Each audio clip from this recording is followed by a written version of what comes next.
Aquí usa uno de sus seguidores una fotografía de mi hijo. For Mari Montes, a photo of her son posted next to a nasty message crossed the line, the work of an online attacker.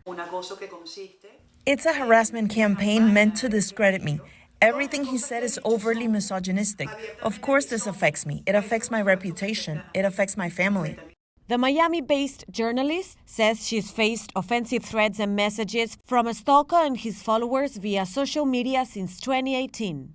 They tried to discredit her work as a sports journalist at first, but Montes says the online attacks grew more frequent and intense, and eventually included physical threats. The journalist says followers of the stalker, who is in Venezuela, took photos of Montes and her family in Miami. The stalker then shared them on social media. They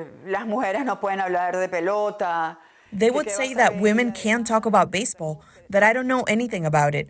I have nothing to prove regarding my knowledge of baseball, but the personal attacks on my reputation, my marriage, my children, that's another thing. Montes alerted U.S. authorities, but because her aggressor is outside the country, there's little they can do.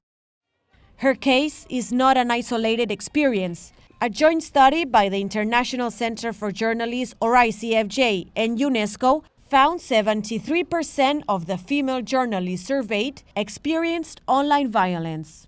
Nabila Shavir is one of the study's researchers. Voices are being chilled of key women journalists who are trying to just simply do their work. Online abuse and threats can take a psychological toll and lead to self-censorship on critical issues, say experts. Female colleagues have stopped posting on social media, and some have even left journalism because of these attacks. Ultimately, that's their goal, to intimidate and silence you.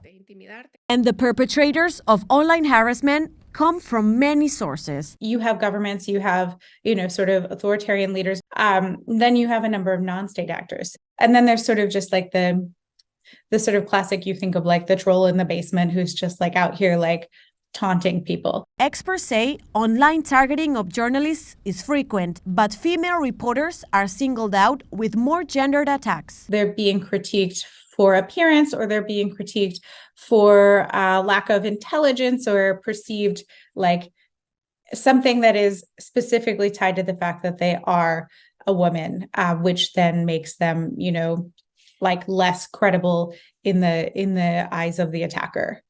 The ICFJ study found 1 in 5 female journalists reported being attacked or abused offline in cases that stemmed from earlier online harassment. Experts say measures to protect journalists and to hold those responsible accountable are urgently needed. Until then, groups like the Coalition Against Online Violence offer online tools and support.